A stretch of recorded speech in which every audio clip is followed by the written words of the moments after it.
up. The suckers run. I watched 2 entire soccer games today. And it makes me wonder why. Do you ever go through this? Sometimes you wonder why you even like sports, not just soccer, sports. I was going to say today was not a good day. I just didn't want to talk about the first one. I was kind of hoping we could just stick to the U.S. and ignore the other parts of it because, there's an awful lot of misery for fans of some teams today. Yeah, we're both Arsenal fans, but we're going to leave that to Arsenal Fan TV. We are USFanTV, so we talk about the United States men's and women's teams. And the women played today. They went into the final game of the She Believes Cup looking good. They just needed a win against France. And I think after about 9 minutes in, they were already down 2-0. And France believed far more. She no longer believes. France tacked on another one and in the second half, and it was a 3-0 defeat for the U.S. So they lost 2 of the 3 games they played in their own tournament on their own home soil. Yeah, our tournament at home, and we finished last. Yeah, it's with a poor goals against average too. Of course, when you lose 2 of your 3 games, that'll happen. But I mean, to me, it wasn't even about, I think, the finish so much as the style of play. They just didn't even look good. No, it was. I mean, with a few exceptions, it just no. I mean, I will say in the first half, they were getting chances. They just weren't finishing. I think they outshot France 7-4, which is that France scored on 2 of their 4 chances, and we didn't score on any of our 7. But they didn't seem to give up. They just didn't. It wasn't clean. It was France was pressing us a lot, and we were crumbling under the pressure. It brings up 2 big questions for me. Dun, dun, dun. So this is 2 out of 3. They lost 2 of the last 3 games, and they did not do well in last summer's Olympics. They didn't technically lose, but they lost on penalties to Sweden. Cowards. No, sorry, Hope. Are you suggesting Hope comes back? Well, there's 2 questions here, and that's actually one of them. You said it, so we'll ask that one first. Did we bring back Hope? No, I mean, God, no. No, and she probably is the greatest keeper to ever play the women's game. Having said that, no, just like I don't think if John Harkes was still playing, you'd bring him back. There are certain things that you've crossed certain lines that I don't think the organization can still support you. She's done it enough times, but on top of it, come on, she's 35 or whatever she is now. She's had a shoulder replacement. No, she's not coming back. Clearly, they punished her because by the time the next World Cup rolls around, if she's still playing, I think the U.S. is in trouble, period. Not to say that goalies can't play till they're 40, of course, but and hey, in the women's game, players last a lot longer. She wouldn't be the first one to play over 40, certainly. But for the U.S. even, but yeah, to me, no, she's broken the rules too many times. She stepped over the line far too much. She's done for a reason. She's just a no-go. Yeah, I might give her a second chance, actually, or an 8th chance, or whatever it may be. But yeah, she's far past second chance. I find her entertaining. I get where you're coming from. She's a gigantic distraction, but she's also very good. I find her, and selfishly, I find her entertaining. She gives people like us. Absolutely. I mean, I got to say, while I hate reality TV, part of me wants her to have a reality TV show because it's got to be nuts. Oh, that thing's gonna be. I actually like this the Sweden thing. Her comments about it, I don't have a problem with that. Why shouldn't I be a sore loser? Like, she's a professional athlete. Part of what made you a good professional athlete was you didn't accept losing. You were willing to work harder. It hurt you more when you lost. Whatever. I'm okay with all that. That was one of the least defensive things she did. I know. It was just the final straw, but yeah. It was really just the timing of it all. They went, you know what? Look, all we needed was an excuse. This was it. You're done.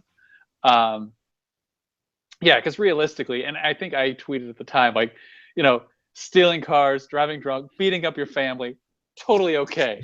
Calling the other team cowards, no. Do We not have call the Swedes standards here in U.S. cowards. soccer. The other question that comes to mind is it. I mean, I don't know. I mean, we spent our afternoon today thinking that our coach should be fired, a coach that was previously deemed untouchable, Arsene Wenger. So, I mean, is Jill Ellis on the hot seat now after these 2 losses and a dismal performance in the Olympics last summer? Is it? I mean, she won a World Cup, but is it too soon to be asking the question? I'm not saying she should be fired. I don't even think she should be fired at this point, but I'm asking the question because, those performances weren't good. I think she's under even less pressure than Jurgen Klinsmann was prior to November. Having said that, I do think there are some questions to be asked. I mean, certainly the direction of the women's national team does not look good right now. We didn't look particularly good through. I'll even say we didn't look real great, I thought, through most of the World Cup. It just worked out for us. Now I'll get to my reasons why I think it did and why I think it won't work out for us in the future in a minute. But on the whole, we didn't look good against Sweden in the Olympics. You can say they bunkered and tried to counter. I don't know, that's a realistic defense or a realistic style of play for teams that aren't as good. It happens all over the world. I don't have a problem with that. That's why I think Hope Solo's comments were unnecessary, but whatever, fine. Either way, though, we didn't look great. We weren't standing out in that game. I watched it and it was like it's a lazy performance. It's no real idea of what to do next. We'd get the ball in an advanced position and then we wouldn't know what to do with it. We couldn't find someone to play it to. We couldn't make a good cross. Couldn't look for a pass. There's too much boom the ball forward, just dump it down the field and hope that someone else gets it. I mean, that was how the game wrapped up tonight. Was they were just and granted, by the 80th minute or something, you need 3 goals. Okay, fine. But too much of the game in the second half was just like boom the ball down the field and hope someone gets it. And it's a failing premise. It's too much the style when the men are truly failing. It's too much what we do there too. And I think in both cases, it's time to ask, what's going on here? Why aren't there better ideas? The men, we can say, hey, we're not nearly as talented. I mean, the men, I would say objectively were maybe top 20, certainly probably top 25 in the world in terms of like, right. In terms of value of a team or likelihood to win. In terms of just pure talent, maybe top 50. I don't know, maybe top 40. I don't know, but we're certainly lower than we would be just by the results we can get. The women don't really have that excuse. You went into this tournament number 1 in the world.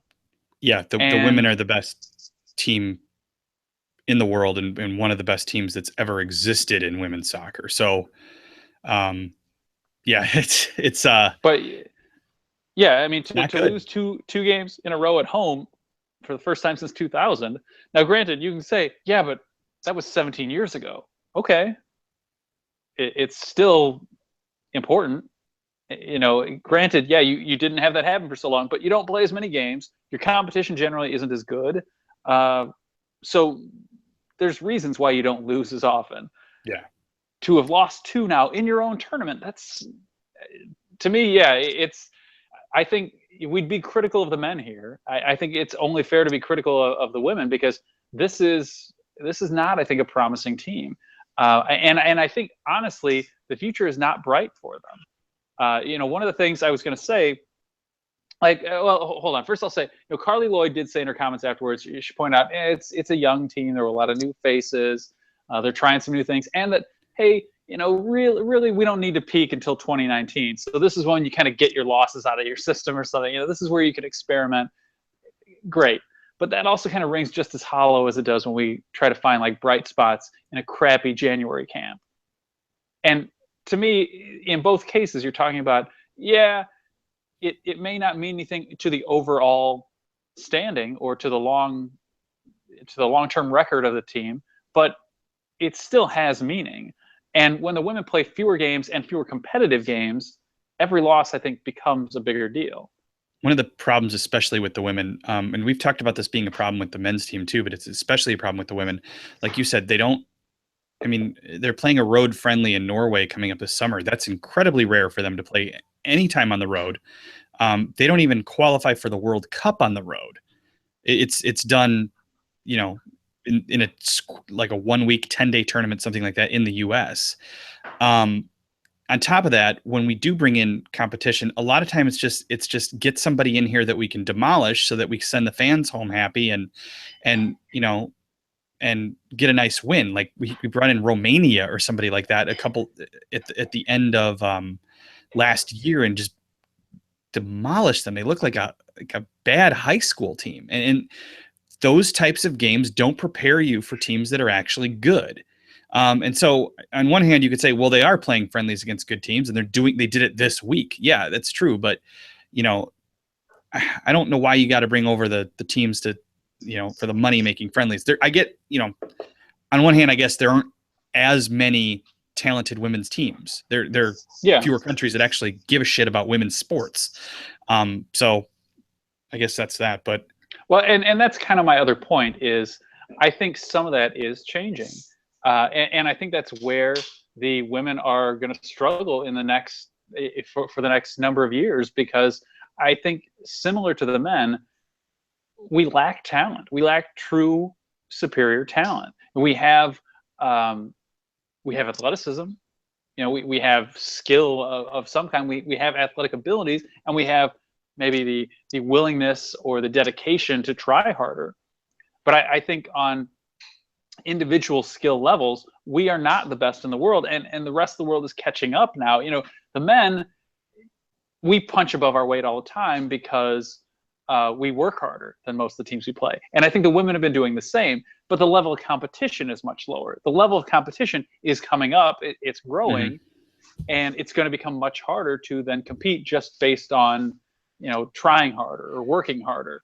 And I think it's going to become a bit more like the men, where they're going to struggle because when you face teams in countries who truly do develop world-class talent, you can't always just outrun them or outmuscle them or, you know, be bigger than them or whatever. You know, it doesn't matter that I'm a foot taller than Lionel Messi. You know, that guy can do more in 6 inches than anyone in the She Believes tournament can do with 10 yards of space. So I think they're going to face new challenges, and, you know, maybe to some extent, I think they're finally becoming maybe a mature program in that, you know, we can now be critical of them. There are now reasons to be critical of them. I think, you know, it's definitely good for women's sports. I think on the whole, on the internet talking about it, first of all. Second of all, that we can be critical because there are other good teams, and, you know, sometimes when you play in competitions you lose. So I mean, these are all good things. It's definitely good long term for not only women's soccer in this country, but in the world and women's sports in general. It's great that, you know, we have to lose sometimes for that to happen. But, you know, I don't like seeing people with our crest lose. By the way, speaking of, since introducing the new crest, that one, not the teams have not done well. The teams have been shit. Yeah. Curse of the crest. I thought about commenting on the red uniform, but then I thought, if you look at it though, this didn't start now with the women, but yeah, it is true. The new crest it's not brought good luck, or maybe it's just the new Nike designs altogether not brought good luck. I don't know. Yeah, it is interesting, but whatever. You know, in the end, I think the women's team has been experiencing growth kind of from people finally taking them seriously, maybe, and that's why, you know, we've heard all this lately about the number of games they've won or the attendance at games and things. I think they're going to start struggling because I think the rest of the world is starting to take it seriously too, and you know, we'll see what happens. But I think it's going to become much more like the men, where it's much more of a challenge to win everything. You can't just walk in and go, yeah, well, hey, we're America, we win it all. It's not going to work anymore. All right, we got lots of good stuff to talk about. Yeah, having said that, there is one American team that did walk in and win it all. The U20 men. CONCACAF champs, baby. Top of the world, or at least on top of the continent. They beat and the Caribbean. They beat Honduras on Sunday. I couldn't even remember who they beat on penalties. The game was 0-0. It went to penalties, and we won 5-3. Like I joked last week, going from the start of that tournament where they didn't look good at all, and it didn't look like they were going to even qualify for the World Cup. Not only did they qualify, but they won the whole damn thing. Good for them. And I have this question for you. I have two questions, two big points come out of this. Tab, is he now more of a player to take over for Bruce in 2018? And Jonathan Klinsmann had a very nice tournament. Maybe he really will be our starting goalkeeper for the full men's national team in the years to come, which would be bizarre. How funny would it be if Donovan ever decided to become a coach and became a coach, and then Jonathan Klinsmann had to play for him? It was interesting to see that he played well. We'll see what his future is there, but yeah, he certainly seems to be making a name for himself. So good for him. And hey, it's not like I hate Jurgen Klinsmann. No, it was just time for him to go. Yeah. So I don't hold a grudge against him. I'm glad that he still notes that he was the coach of the U.S. like on Twitter and things. So he's very positive too. I mean, you got to give him credit for that. He's not, he's not been a jerk at all since leaving. And part of it's that his son actually won something. So even without that, he still compliments Bobby Wood and a lot of the guys on Twitter and on Facebook. He's actually, if you don't follow him, he puts up some interesting articles and stuff, like non-soccer related stuff on Facebook. I actually enjoy following him on Facebook, not just for the soccer stuff. So good for him and good for Jonathan. I don't know that I've completely let go of the Donovan stuff with Jonathan, but he was young, so what can you do? Is Tab next up? I don't know. To me, he'd have to show more consistency, I think, before I'd be willing to hand him the national team, and maybe, I don't know, see him go coach like full professional adults somewhere before he jumps right into leading our national team. But I could see him being maybe the top assistant, or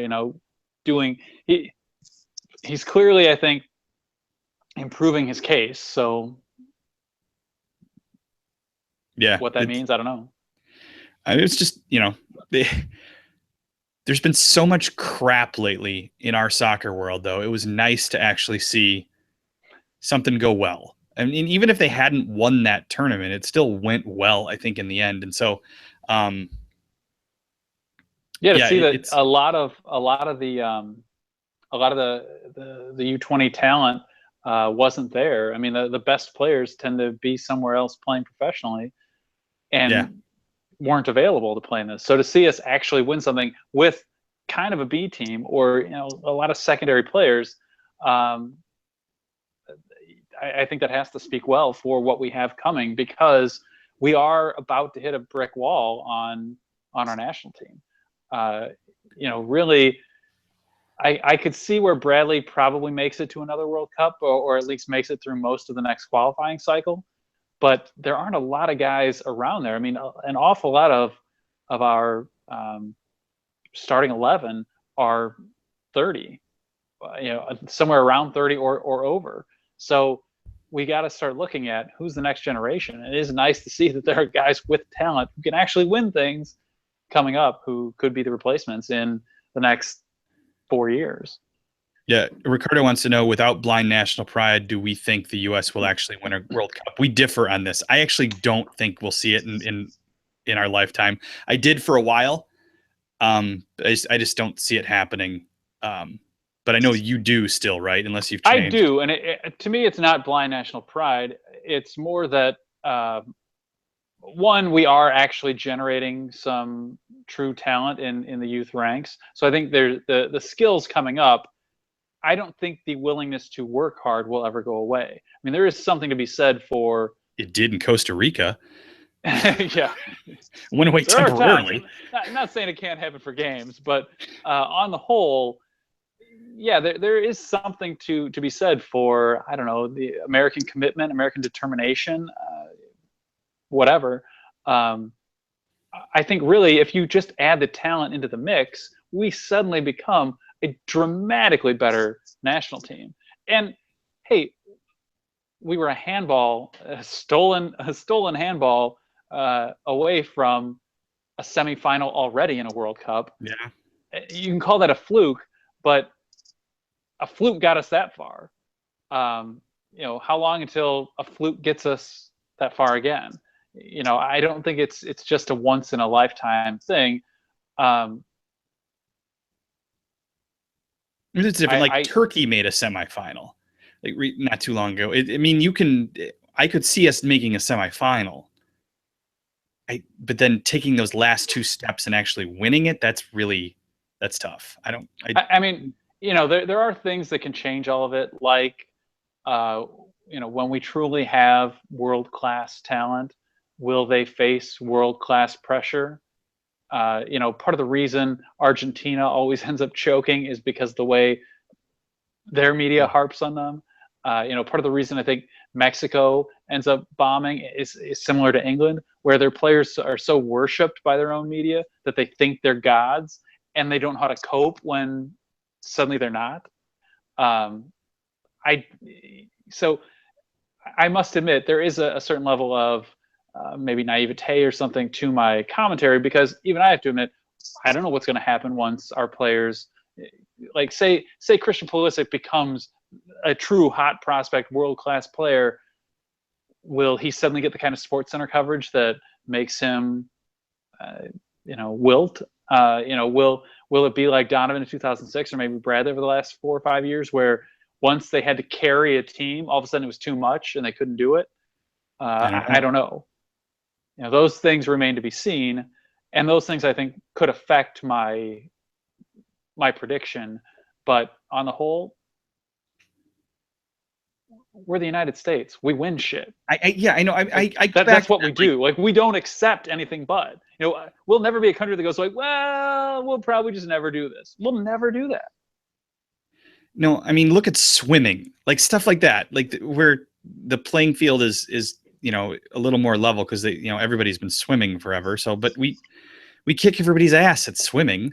Like, there are lots of other sports, and I'm not counting basketball or baseball or anything like that, where not that many teams actually play it. It's in sports where Olympic type sports where everybody does it, we win a lot.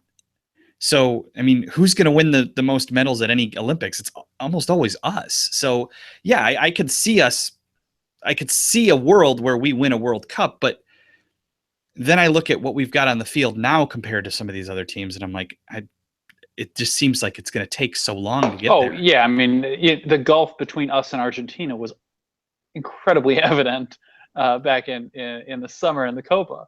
And in that regard, yeah, Ricardo, I'll give you. You're right that the last few steps are much harder than the first that's few the steps.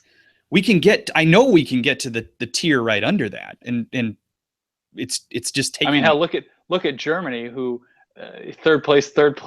Yeah. And look at the generation of players that got there just to win the World Cup. So I don't know, but yeah, I kind of feel like if you can add talent, we become more like Germany then. We've sort of always modeled ourselves against England, but we don't have the same kind of pressure or the same kind of adoration of players that the English do, which I think leads to England's constant self-destruction. So I whatever. I mean, one of the things, I've said this before on this show too, but one of the things I think we do poorly in this country is everything is structured. Everything is structured. You go to practice, you're coached. Everything's, you're running. Yeah.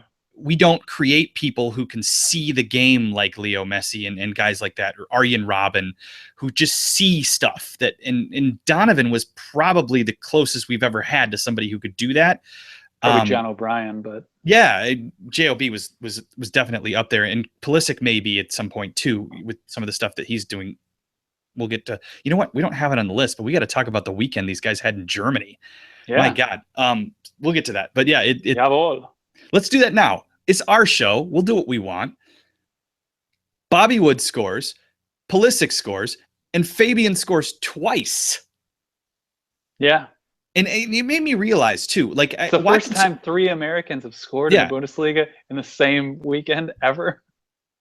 Which somewhat I think it just speaks to the fact that we have so many in the Bundesliga now, and we haven't really in the past. But yeah, it makes me realize too that I think the reason I like the Bundesliga is not only that it's a great league and has the best atmosphere of any league. Oh, absolutely. Mexico's up there for sure, though. I think the Germans have the best, but I'm drawn to it because I don't have a real team, so I can actually enjoy it. Like I've gotten to the point with the Premier League and Arsenal and with international soccer with our games where it's so intense and the letdown is so big if we fail that it's actually not enjoyable at times. I actually can watch the Bundesliga and go, yes, this is cool. I like this sport. It's fun to watch. And so I've decided I don't want to have a Bundesliga team. And we've talked about who our Liga MX teams are going to be. I've already picked one, so it's too late for me. I know you've said you like Pachuca, but I guess I like Cholos. I meant Germany, but I guess I like Mexico Dortmund, too. but I don't like them enough that they're my team or anything, so I can sit back and enjoy it. But yeah, it's tremendous weekend from our guys. It's awesome to see, and to think that we've got all 3 of those guys coming in for the 2 games at the end of this month. That's awesome. So yeah, Arsenal. I don't want to talk about it. Lopez, it's bad, just real bad. So yeah, good weekend for them. I refused to even say anything there, so the camera didn't even come on me. just what else do we have on the list? Gold Cup opponents. We know who we're playing. Simon was pissed that we're not playing Jamaica, but maybe, like he said, we'll play him in the final. Who knows? But 7-8, July 8th, we have Panama in Nashville. July 12th in Tampa, we have Martinique. And on the 15th in Cleveland, we have Haiti or Nicaragua, the winner of that play-in game. Again, it's pretty typical Gold Cup.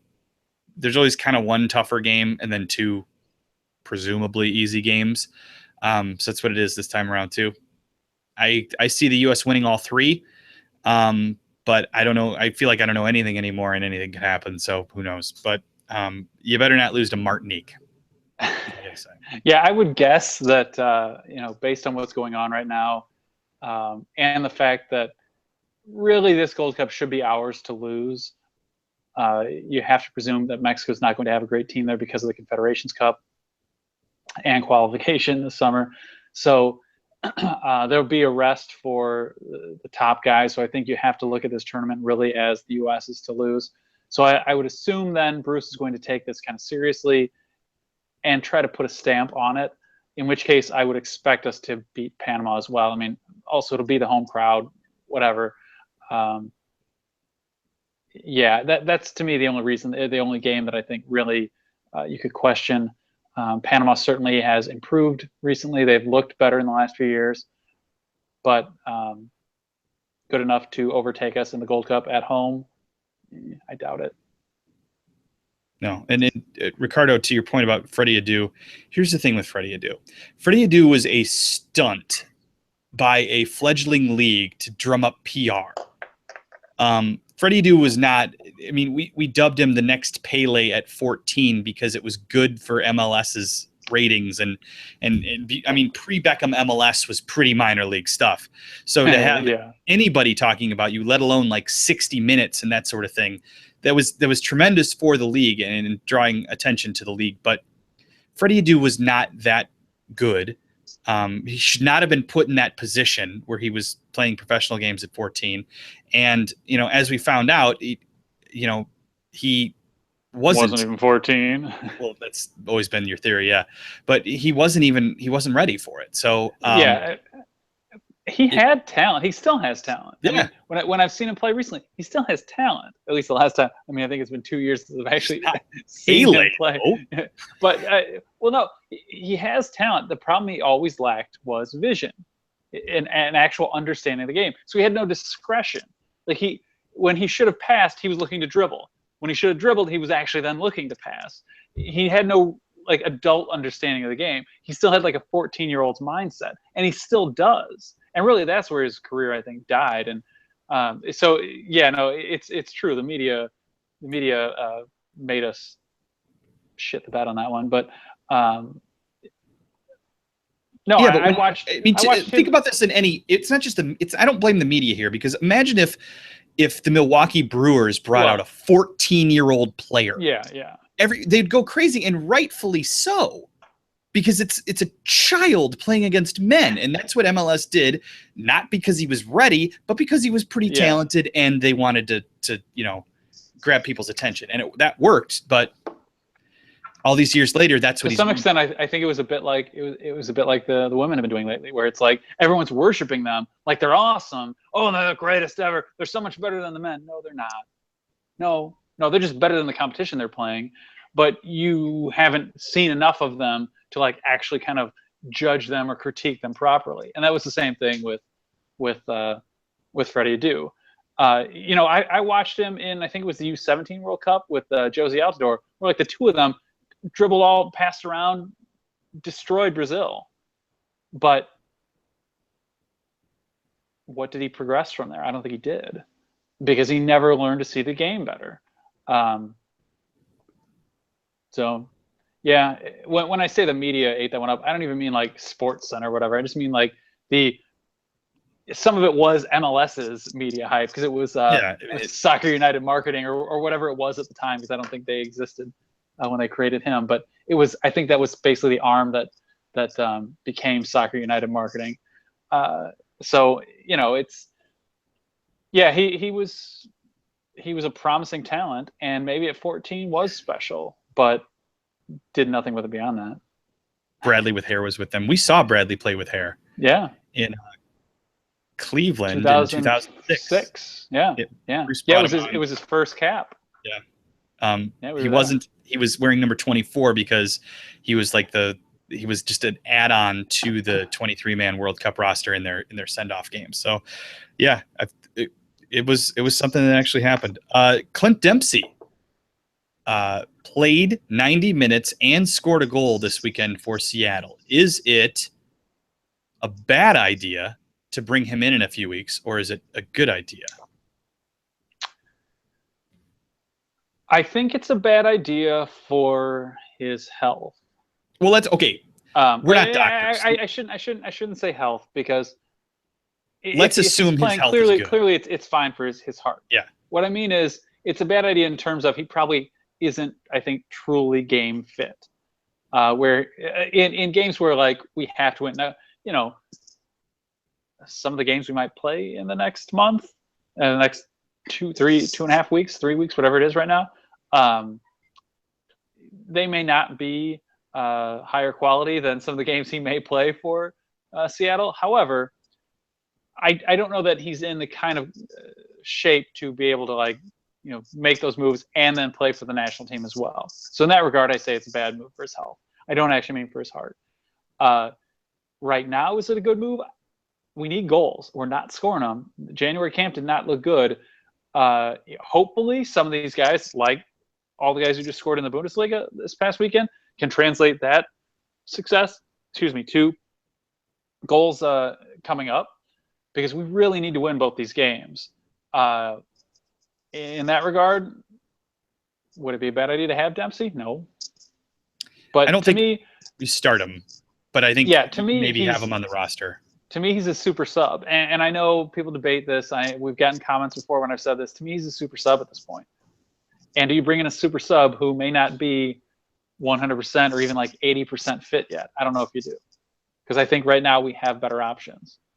But I mean, he might be 80% fit for 90 minutes, although Seattle let him go 90 minutes.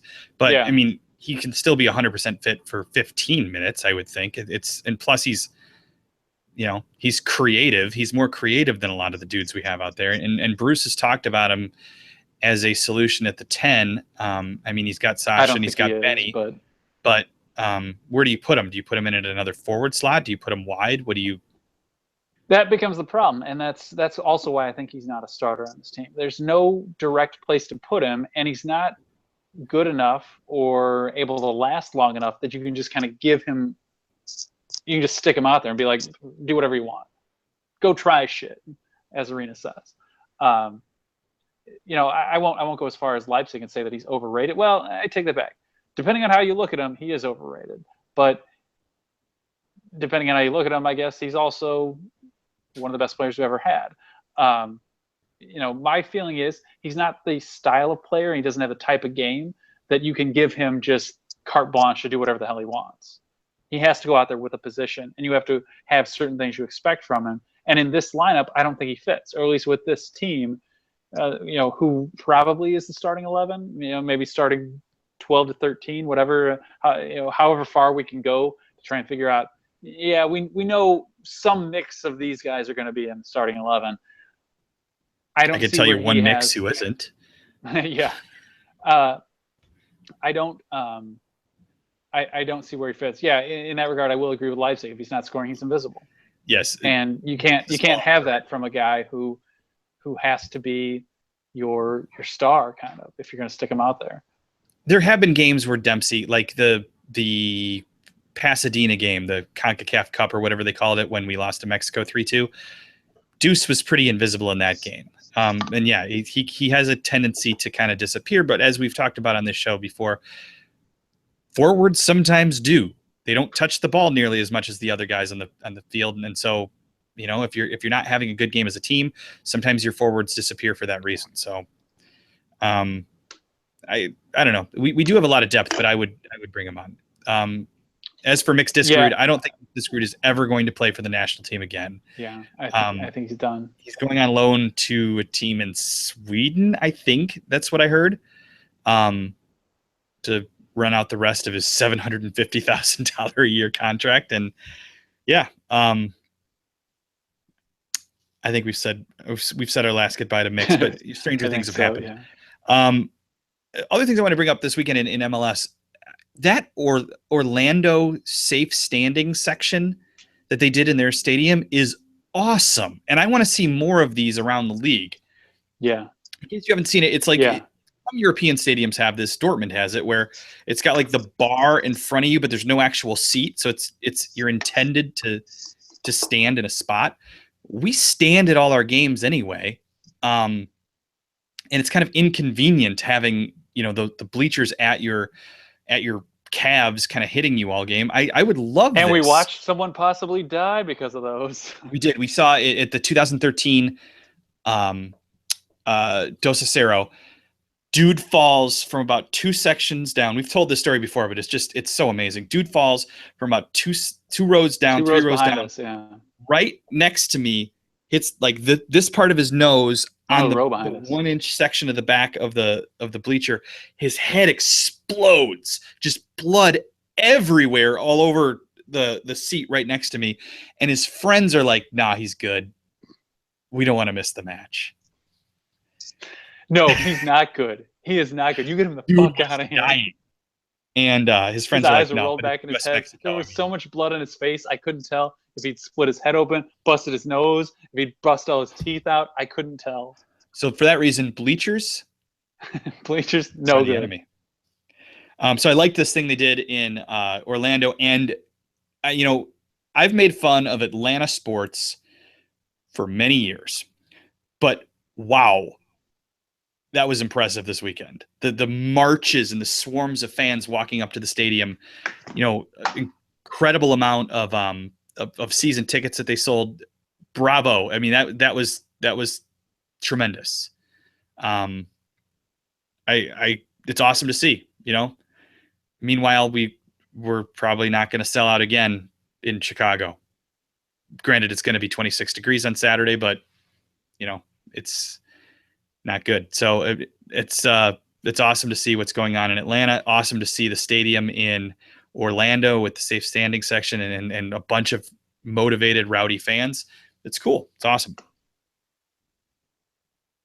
Are you still there? AKN is better than MSN. Oh, I just got it. Okay. I was like, who is AKN? And then I was like, oh, okay. Agudelo, Kamara, and Lee Wen. Yeah, better than MSN. Yeah. Agudelo is the American Messi. Or does he become? I guess he'd be Suarez in that, and Lee Wen would be Messi, maybe. Lopez, were you at the Orlando game? Because yeah, it had that really intense feel on TV. So if any of you guys were there, let I'll be in Orlando in a month. I haven't checked the schedule. I should be in Orlando in a month. USFanTV on the scene. I want to go. Let's come up with a name for it. It's where I got to meet and get an autograph from Kaká. Was at one of their games a couple years ago. So. Portland also had a good atmosphere. Yeah, they true. Always do. They're awesome with their beards and their craft brews and all the stuff they got. That's a stadium I really want to go to. Lumbersexuals. I think we're out of stuff to talk about. Did you have anything else on your list? The only other thing I was going to talk about was the USSF ruling on this. Everyone must stand respectfully during the national anthem. I'm curious. I was surprised they made an actual statement about it. On the one hand, I agree that you've chosen to represent your country. It seems to me if you want to make a statement about the United States, you do so by like turning down your offer to play. Having said that, I don't think that it's U.S. soccer's job to rule on whether or not people could make a statement about anything during the national anthem. To me, it's more of a personal thing. Like personally, I don't think you should make the choice to make yourself an example during the national anthem when you've chosen to play for the United States, to represent the country that this flag represents. I don't think that's the time to make your personal statement. I think if you want to make a personal statement, you make it, but you do it on your time. You go like, I'm just not going to play now. Having said that, I don't think it's USSF's job to legislate that. I don't think it's the government's job to legislate. I just don't think. I don't think in the United States that's anyone's job to say like, no, you can or you can't. Like to me, that's where this is all. Whatever. It was apparently unanimous decision. They weren't going to say anything about it either. Yeah, until Stu Holden brought it up. So they passed it, and they were keeping it quiet. The other weird thing is they had their board meeting in Hawaii when this women's tournament was going on. Yeah, both were scheduled a long time ago. There were women who said that that's kind of a sign of disrespect. I don't disagree. I think that's pretty ridiculous. But why didn't they have it like, I don't know, in say Washington D.C. right now or something? Because Hawaii's cool. Kind of like, well, yeah, but having said that, it could be kind of like the NCAA tournament where it's like they always have that big coaches meeting at the Final Four location. Why wouldn't they do that for this? And then they could take all their people to the games, and Sunil Gulati can stand up and wave and whatever. You can do all kind of the glad handing stuff. It does seem odd to me that they went, and then on top of it, realistically, to have done it during the women's tournament, but also really the only person to have made a statement during the national anthem, it was a member of the women's team. Yeah. So it's like, it was kind of like, it was like underhanded and subtly backhanded. So that's true. You guys are saying, Douglas is saying that Pulisic may start tomorrow in the Champions League. That would be awesome. I was hoping so. So he says Fox Sports said that. Let's hope. We'll talk about that Thursday night for sure. This is USFanTV.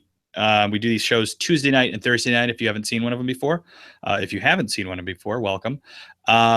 We have a website. It's USFanTV.com. The Twitter is at USFanTV. We have Facebook and we have Instagram. And as you might have guessed, they are also USFanTV. We have YouTube. You know that because you're here. And while you're here, if you haven't already, you should subscribe. You guys have been awesome. You guys, I said, tell your friends about it. You guys do that all the time. I noticed.